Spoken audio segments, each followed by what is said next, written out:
Good afternoon, comrade subscribers. So, thought I'd take another look at this. So this is a Timex Sinclair 1000.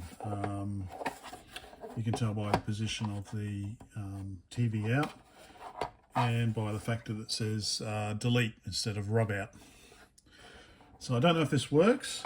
I probably could just hook it up to a TV just to see if we get a signal out, I guess. That would be one quick way of doing it. But what I wanted to do is just pull it apart and, you know, refurbish it. And so I've made some little memory RAM upgrade shims. So I'm trying to simplify doing the RAM upgrade. So rather than having to cut tracks and run wires and stuff, you basically just stick the memory module in here, pins under here. Oh, yeah, unfortunately, I've made the RAM module holes a bit wide for some reason. I don't know what I did there. And then you just hook the additional address lines. You just hook up here to the relevant diodes on the keyboard. That's the idea. And you can hook up to A14 as well if you've got the VLA 81. That makes it really easy to get 32K support. So I thought I'd give that a try as well. But yeah, maybe if I hook it up to a TV, see if it's actually working. I'll have to power supply. I will have to. So running out of my. Unfortunately, I've run out of my favourite little PSU3s from EZ SBC. So I do have these other ones that'll do the job for the 7805 replacement regulators. So these are switching regulators. Unfortunately, these were... Oh no. Is this the right one? Because these ones... Oh, okay. For some reason... Ah, okay. I put a lot of heat to try and get... Yeah, so these ones I bought, they come with the pin header already on, which is fine if you just stick him in like that, but that's why I prefer the easy SBC ones. So this one I've already soldered on, because he will send them to you without the pin header on, so you can mount them this way, that way, that way, that way, whatever. So I might have to... Ideally, in this one here, it would be nice to have it flat like that. So that would mean having to remove this and then solder it straight through. Otherwise, I could put it like that and try and bend it. Anyway, let's see. We're going to see if it works first. So I was just going to use my Sony Watchman because it's got the external antenna in. But that means I'm going to have to make up a cable. I assume that's a 3.5mm, so I could basically do an RCA to 3.5mm cable. So it's going to be a bit extra work than I was planning on, but let's do it. So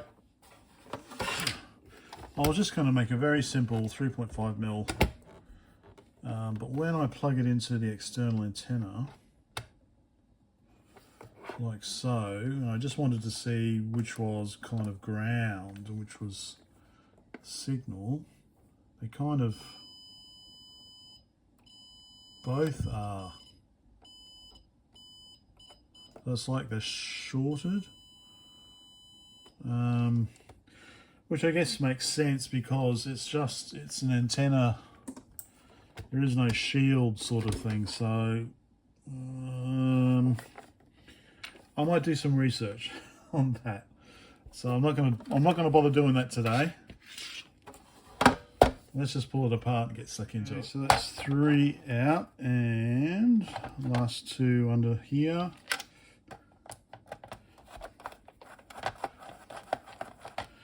So yeah, with this, there is on GitHub, someone's designed one using surface mount. So you basically just plug it in like that, rather than having a huge big through hole chip. You got a little surface mount. So I did think of doing that, but someone's already done it. Someone's no doubt already done that.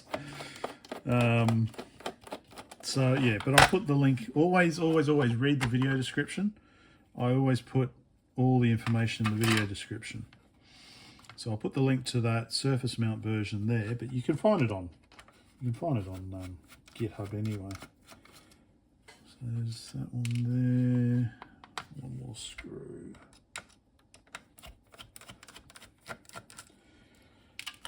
Okay, whoop. I had a dream about how to fix these. That's going to come out okay. So, might be okay. Might be okay. It's feeling a bit, I don't know. The keyboard membrane might be alright. Oh, got a nice ceramic chip there for memory. Already socketed, which is nice. I went to put my glasses down and I'm not wearing my glasses. So we've got the ULA is a 2C184E. So this is missing the back porch. I think it's the 201 that's got, which is the final version. So this one's missing the back porch. I like on these ones here, these resistors, I like to replace them. I don't like the way they stand up like that. It's just an aesthetic thing for me. So yep, so there's the ROM socketed, there's the Z80 socketed, and there's the 2K RAM socketed. Here's the 7805. So let's assume that it does work. So the idea is basically that we can replace the ULA with a VLA, but you know we'll leave that one in there for now. Keep the ROM, keep the Z80, and we'll just replace that wherever I put it. I made it white, so it was there we go. So the idea is that you just plug it in like that, and then you just run these wires off down to here where you can get the address lines. So, but with these resistors, I don't know if I've got enough. Let me have a look. I'll show you what I like to do with them. I can't find any spares, but I think they're 470 ohm. I think they're 470 ohm, so yeah, I'll have to get some more. So this is one in progress. So you can see we've got them here. Actually, they're different. Oh, okay, there's two different types. Yeah, so these ones are, what are they? They are brown, black, red. So what's that? 1, 0 and 2 zeros. So is that 1K? Something like 1K. 1K on the keyboard, and I think these were 470 over here.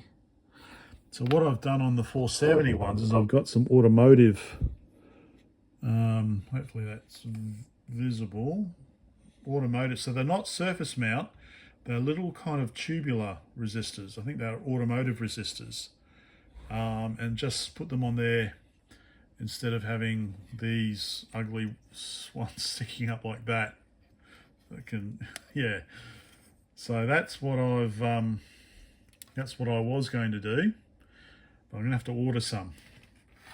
So I'll do the same here. So I think we've got 1K here, and these ones here are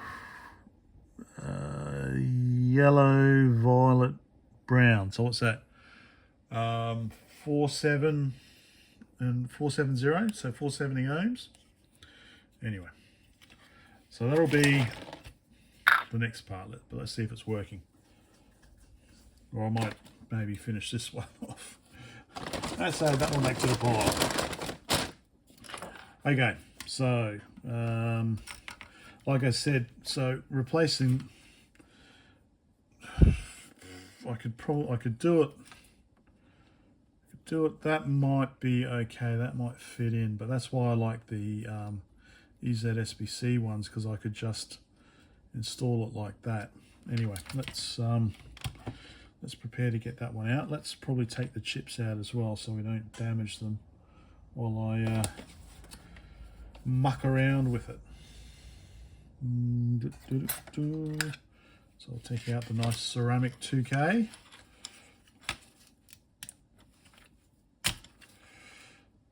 So I'd probably like to replace the sockets as well, but that's a lot of work. Especially if I'm going to resell it, then people don't really appreciate what's on the inside as long as it's working. They don't really appreciate whether you've replaced the sockets or whatever.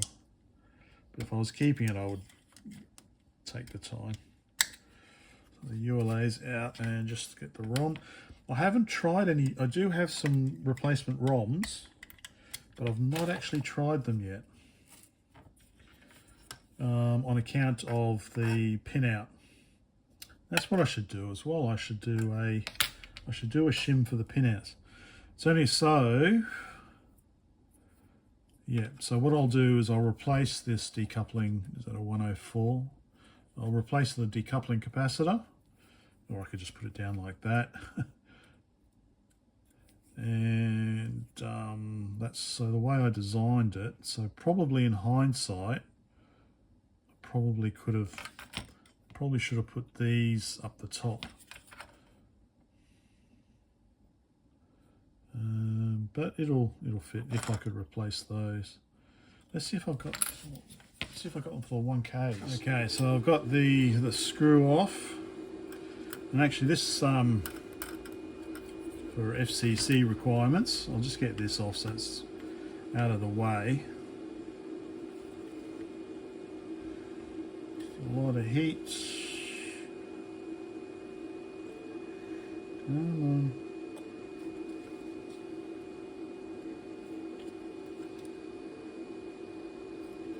Leave it on. Yeah, it's on.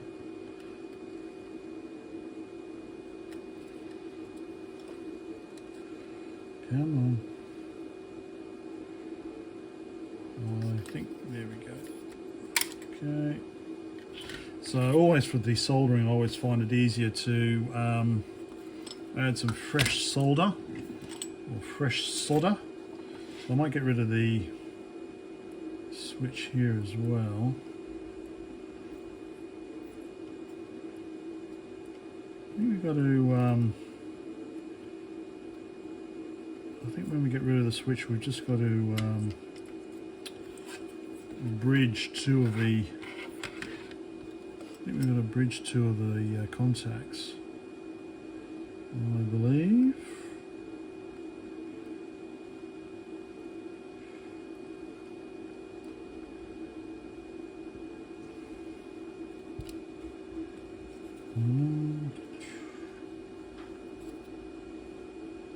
So I need to go find my glasses. Okay, so lots of fresh solder on there now.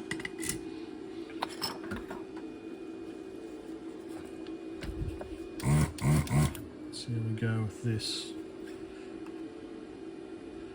And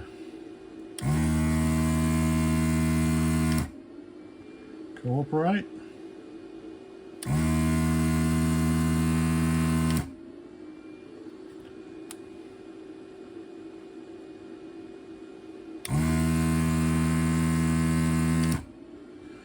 Looks okay. Alright, that's the switch off. Whoops. Okay, get rid of that out of the way. We go with this.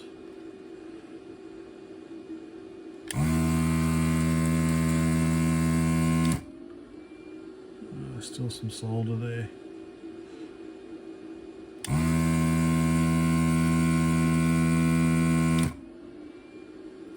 Might need to clean out the solder, desoldering iron.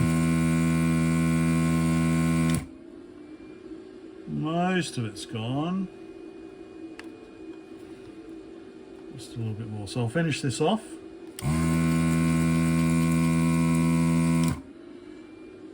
And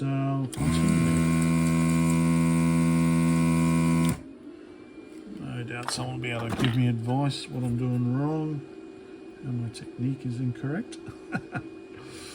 Anyway, that's just about, yeah, they're just about free. Yeah, looks like maybe the 9-volt input is just a little bit more.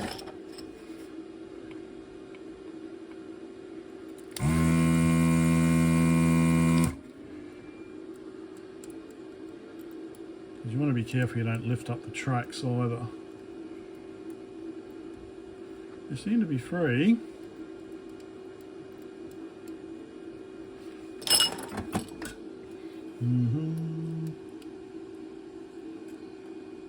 There we go. And it's out. Yeah, so if I just put this in here, it's going to have to go in vertically, which isn't ideal.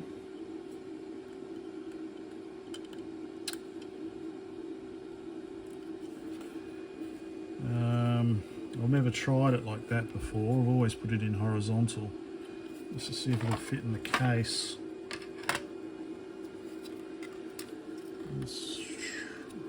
Oh no, you see, it's because it's down the front, it's not going to fit in.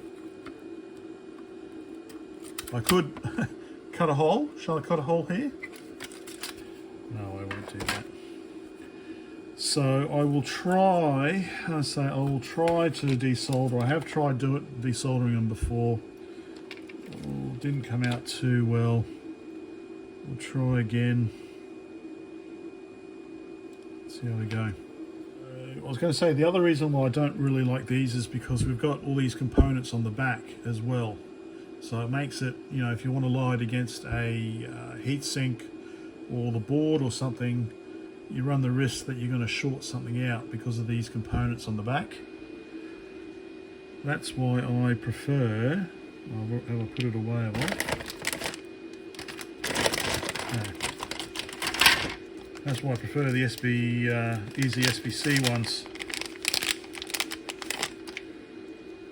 Got nothing on the back. You compare them. Nothing on the back, so if you're just worried about those, you can just put some crapped on tape over it. Yeah. So yeah, let's see if I can get this off so I can mount it vertically. Right, I think I've realised what the trick is. So I bend the pins up so they're straightish.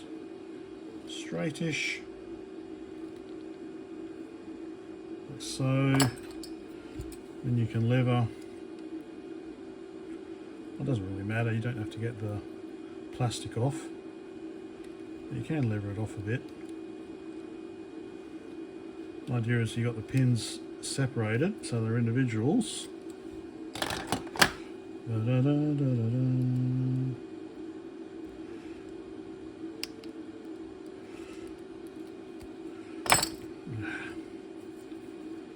I've lost my oops. Hopefully I'm not breaking the board.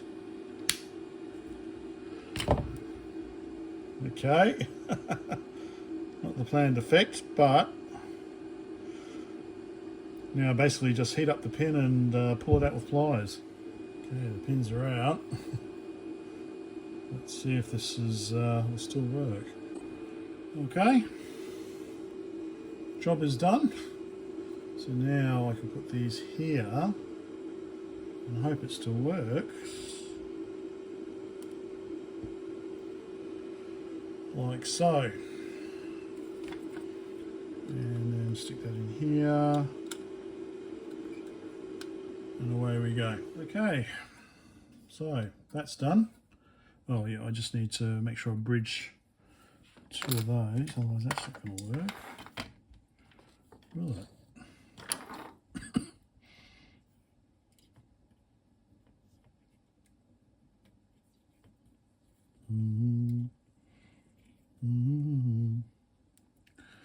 Then we'll make up the little RAM shim and that bridge, that's bridged, yeah.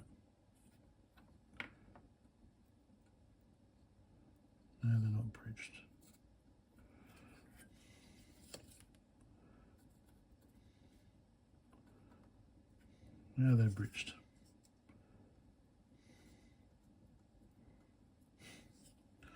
I'll sort that out later. Okay. Right, so let's make this up. Okay, so I designed it so that you put the 32K RAM chip directly on, because I figured there wouldn't be enough, might not be enough space in there to have a socket, then another socket and everything like that. So that's the idea. But obviously first you need to solder in this row of pins. That'll be underneath the RAM chip. Of course the problem with this is hopefully the RAM chip works. I need that many.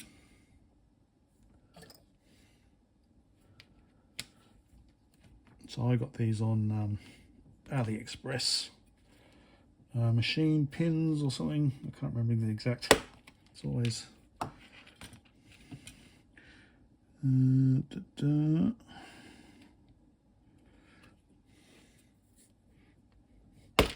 Okay. So first of all, you'll put.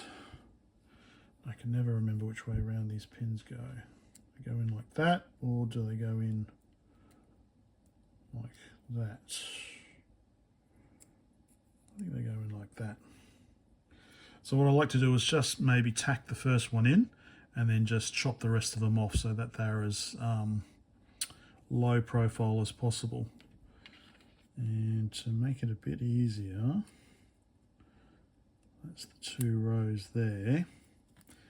You can say stick it in a socket to make it a bit easier to, well, of course the question is, did I space them right? Looks like it. Looks like I spaced them okay. See, if it was a machine pin socket, it would go in much easier. Anyway, so I've got to do these ones first. And then put, this row first. And then the RAM. And then the outside row. Now, unfortunately, I don't know where I put my proper snips. Where I've put them. Because these obviously are not ideal. Anyway, let me sort this out. Now I found them. So that's the first row done. So like I said, I just tacked the first one in and I just chopped the legs off and then soldered them so that they're as low profile as possible. I think I might replace this socket because it's with a proper socket. So now the idea is that you put the RAM on, the correct way around of course, and you solder that on, and then you can solder on the last row of pins. So I think it's better to solder the RAM on first, because if I take this off, because otherwise if you solder these other pins on as well, then it's going to be quite hard to get those RAM pins in there. So better off just doing it like that, I think. So let's just quickly do the RAM. Oh, I think it's Long Island iced tea time. I think. Just get one in and then make sure it's seated properly.